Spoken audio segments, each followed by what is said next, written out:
Kung sila maging sila, bonus lang po yun. So, wag i-expect na maging sila kasi napakabata pa ni Joy, di ba? Nag-aaral pa pati. Ikaw ba unang nagkaroon ng pagtingin or Na-develop na-develop na lang sa isa't isa ninyo? Kasi hindi Okay. rin namin alam kung kailan yun. Okay, di okay lang kasi gano'n, no? O para maliwanag, tama yung sinabi mo na walang nauna o ano man, basta na-develop na lang. Ayan, ang ganda ng ano. Yung panahon na yung nagsiguro, tadhana na lang yung gawa na. Tadhana na lang. Kami na yung magkaroon ng feelings sa isa. Okay, so totoo ba na kayong ni Dan 3 taon na daw? Hindi. Ayun, no, hindi ha, yan, hindi. 18 months pa lang. Ayan. 18 months simula nagkakilala. Ay, nakilala. O, tama. O. Hello mga sangkay, mga kalingap! Welcome back to my channel. Ito po muli ang yung sangkay na si Sangkay Lons muling nagbabalik. Kumusta? Kumusta kayong lahat? Sana nasa maayos na kalagayan ng lahat. Mapa dito sa Pilipinas or sa mga nasa ibang bansa, dobling ingat tayo, no? So mega love shoutout sa inyong lahat sa Team Sangkay Original, Team Sangkay Sponsors, Team Kalingap, Kuya Val, at Edna Kalingap Rob. Sa lahat ng aking mga followers, supporters, and subscribers. Sa mga lolos, lolas, FWs, and PWDs. Mega love shoutout sa inyong lahat and of course, I love you all. Ayan. Mega love shoutout kay Tita Mina Ramilio, ang tita kong Vayots. Kay Manay Tere ng San Diego, California. Manay, maraming salamat po. God bless you more, no? And ingat kayo palagi ng buong pamilya mo. Ganon din po sa aking mga kasamahan sa Kalingap Watchers, no? And yung iba't ibang klaseng grupo na sumusuporta kay Sangkay, mega love shoutout. So ngayong araw na ito nga Sangkay, may pag-uusapan tayo. Ito'y patungkol sa interview ni upload, no? Video upload ni Kuya Brooks patungkol sa interview niya dito sa isang guest nila or bisita nila na si Lola na dating Maka Danchoy. And also, nandito si Kalingap Dan and also si Jenny Oco. So, panoorin natin itong video na ito ni Kuya Brooks. Then after natin na mapanood or pakinggan, after natin na mapakinggan, magbibigay ako ng opinion or kuro-kuro patungkol dito. Sabi nga, marami tayong mabibisto dito. So tara mga sangkay, mga Kalingap, pakinggan natin. So, ibig sabihin ay, gusto mo rin na maging sila pagdating ng araw. Sabi naman sa aming karamihan namin sa mga team ko, kung sila maging sila, bonus lang po yun. Wag i-expect na maging sila kasi napakabata pa ni Joy, di ba? Nag-aaral pa pati. So dito, nagkukwento yung isang lola, no, na dating Makadanjoy, no?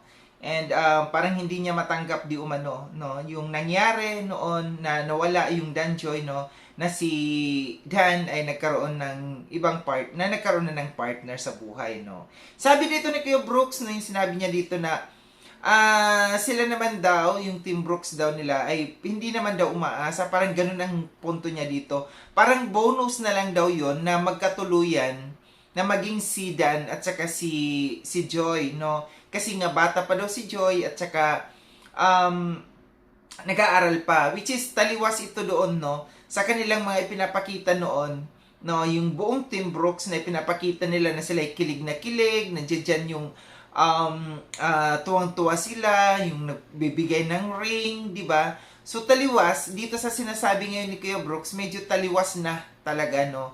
So ibig sabihin, isa lamang ibig sabihin talaga dito na alam talaga nila noon pa man na talagang walang hindi totoo yung love team na yun, hindi totoo yung ligawan ni Dan at saka ni Joy noon. So alam na nila dito, maririnig natin na sinasabi ni Kuya Brooks na bonus na lang yun kung talagang magiging sila. So malinaw na, no? Malinaw na alam nila noon pa man. Kalingap Dan, ito dahil si nanay, ayun nga, yung kanyang saloobin, sinabi niya sa atin ngayon, so talaga namang totoo talaga. Pero ano man sabi mo sa naramdaman ni nanay? Ayun nga, sorry, pasensya. Isa siya sa mga naibahay. Nanay, Pero ngayon, salamat at nandito pa rin bumisita sila. at nakita pa niya si Jenny, no? Sa office. So muli, nag-sorry naman dito si Kalingap Dan, although matagal na naman ito na naghihingi ng sorry si Dan sa mga tao na kanyang nasaktan. And dito sa isang lola na ito na fanatic ko talaga ito nung Danjoy noon. So namili siya kung sino ang kanyang pipiliin, si Dan or si Joy. So dito siya sa kay Dan. pumunta. Parang kakilala nila ito kasi parang taga Marikina. Sino bang taga Marikina? 'Di ba sina Red Noveno, sina Lorne, taga Marikina. Hindi ko alam, Paranaque, si Kuya Brooks yata is Paranaque. So parang kilala nila itong matanda na ito na nagpunta sa kanila. And nagsorry din naman si Kalingap Dan, no? And palagi rin naman natin naririnig ito na siya naghihingi ng sorry. Nga lang, hindi natin alam, may mga ibang tao na hindi pa rin talaga matanggap yung sorry kasi naintindihan natin, nasaktan kasi sila at umasa. Okay, Kalingap Dan, meron akong tanong about dito sa yung dalawa ni Jenny, no?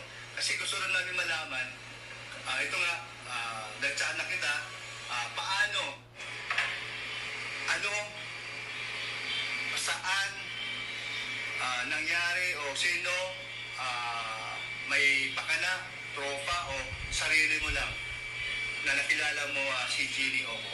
Yun nga, sabi ni Jenny, kasama yung mga ka-gym ko. Doon ko siya nakilala, mga kaibigan ko na ng kaibigan niya. Sa gulat na lang ang kaibigan niya na pala si Michael. Pero huli na, may magkakilala na kami nung nalaman ko. Pero din pala sila ni Michael. So dito, kasi gusto siguro talaga ito ni Kuya Brooks, no, na linawin yung mga issue. Tinanong niya dito kung saan sila nagkakilala at paano sila nagkakilala ni Jenny, no? And sinabi dito ni Dan, no, na sa common friend at doon sa kanyang pag-gym. May sinasabi siyang dito si Michael, siguro ito si Mikoy, no? Ipinapaliwanag niya na hindi daw si Mikoy yung dahilan. Late na daw na nakilala nila na magkakilala si Mikoy at saka si Jenny. Hindi mo alam na dekada na kami magkaibigan. Ay, grabe, matagal na sobra. Nagkakilatan kami dito kasi naging kaibigan niya. Ay, nauna niya naging kaibigan si Michael, pero wala naman siya sa akin pinagkwento na kaibigan niya pala si Michael. Tapos nagkataon na nagka-jamming kami, dito si Michael. Sabi ko din, tapos doon niya nalaman na dekada kami magkaibigan na ni Michael. Malalim na pala yung pagpunong pinagsamahan. Ngayon, sila naman. Ang late lang pala talaga ng dahil. Magkakilala. So, ibig kong sabihin, ay, hindi. Nagkakilala kami naman, hindi naman dahil kay Michael. Yan, okay. Maliwanag, okay. Hindi dahil, naging kayo ngayon, at ito nga, magkakabibi na kayo. So, sino, ulitin ko na dahil, nasabi nga ni Jenny kanina, bilang lalaki, ito si Kalingap Dan, no? Gaya ko, no? Sabi, lalaki tayo. Ikaw ba unang nagkaroon ng pagtingin or Na-develop. na-develop na lang sa isa't isa ninyo? Kasi Okay. hindi rin namin alam kung kailan yun. Okay, di ba lang? Ano siguro, no? O para maliwanag. Parang awkward, no, yung mga tanong ni Kuya Brooks.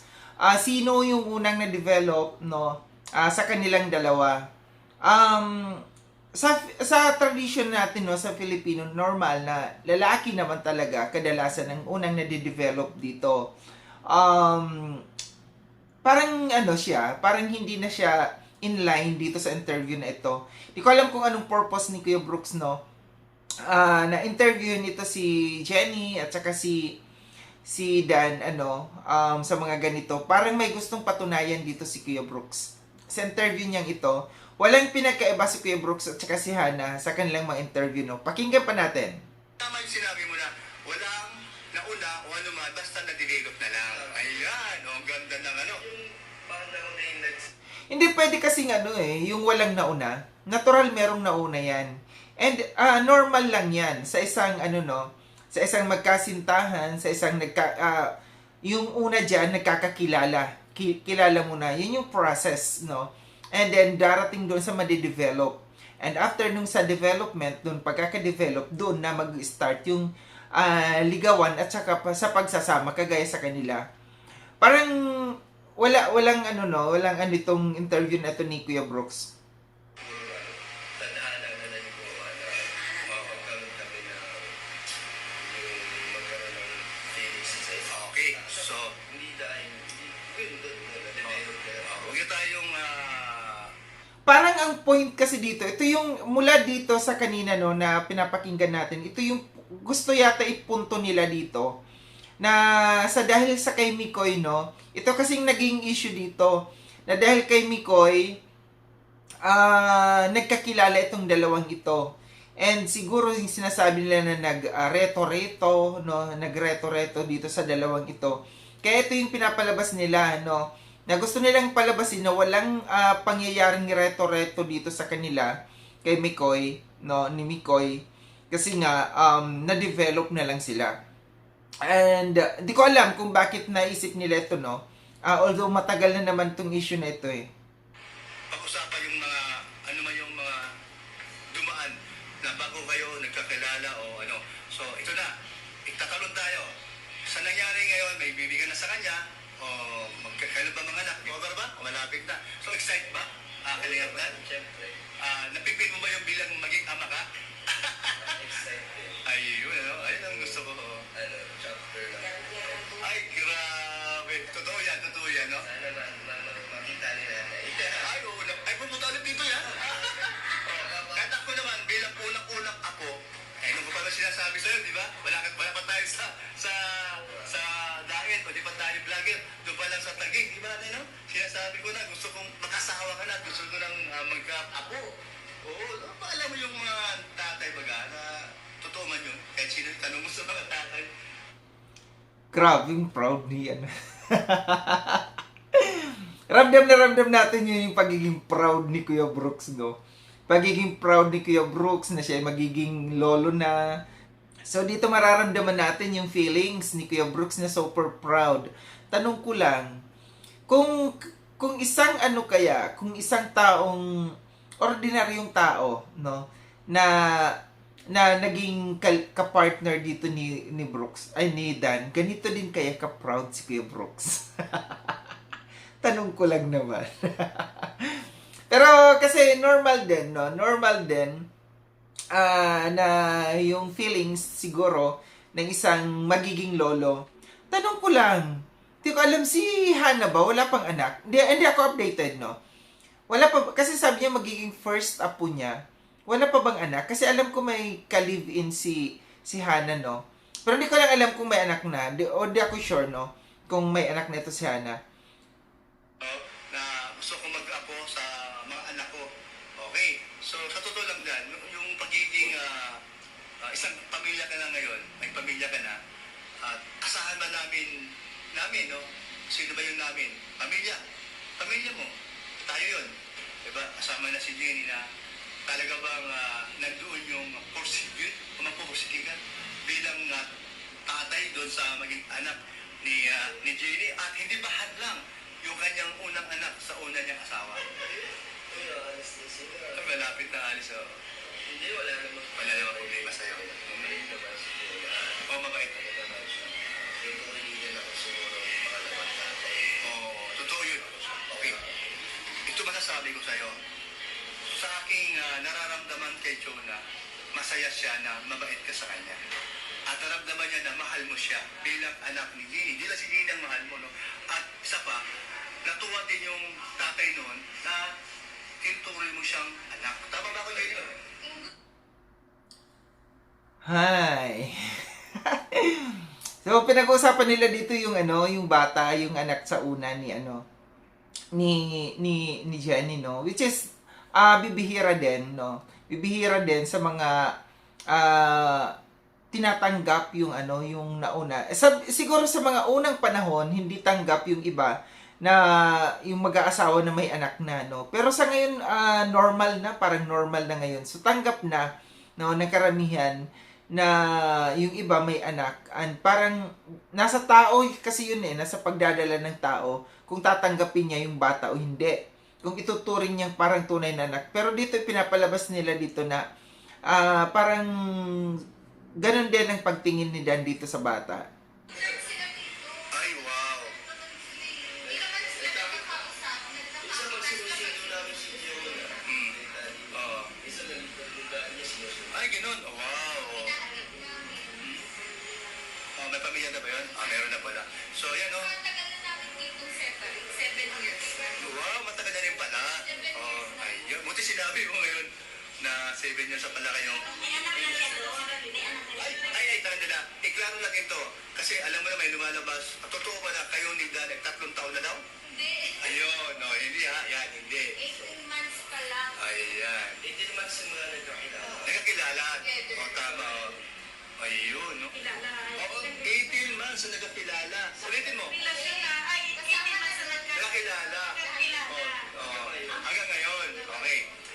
So, okay. So, ngayon, no, natapos natin panoorin.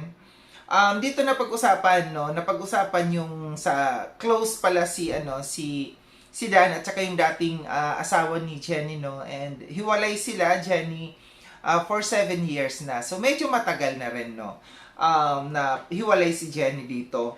And meron tayong nalaman dito. Ito yung sa mga kaka-interview tuloy ng mga ito, may mga nabibisto tayo dito. Una, yung nabisto natin dito na itong 18 months na pala silang mula nung nagkakilala si Jenny at saka si Dan. So, kung i-compute natin, February 2024, no? Sila nagkakilala. Kailan ba nag-start yung Dan Choi? So, sa 18 months na yon, no, na kanilang pagkakakilala, hindi nila alam kung kailan sila naging sila, no? So, ibig sabihin, love team, wala pang love team, no, yung love team na yon, nandoon na pala talaga si Jenny sa buhay ni Dan. And siguro baka nung time na ito, on process yung kanilang pagiging develop nila, no? Pero kasi nung time na kasagsagan ng love team nila, yun din yung time na nabuntis, na lumabas na buntis si Jenny. So, ibig sabihin, matagal na, no? Kung ating iisipin, matagal na pala talaga si Jenny at saka si Dan, no? Na sila, no? And alam din talaga ng Team Brooks, no, na talagang sila. Tapos doon nagtaka lang ako doon yung sinabi talaga ni Kuya Brooks, no, na bonus na lang na maging sila, si Dan at saka si Joy noon, dahil nga si Joy ay bata at saka nag-aaral pa. So malinaw na malinaw, no, dito, gaya ng sabi ko, sa mga kaka-interview dito, lumalabas yung tunay, yung totoo, no? Lumalabas yung mga totoong kwento at lumalabas yung totoo, no, na talagang alam ng Team Brooks. Alam nila noon pa na talagang hindi si Joy at saka si Dan, kundi yun ay scripted lamang, which is lumabas lang naman ang sinasabing scripted nung nagkabukuhan na. And matagal na talaga si Dan at saka si Jenny.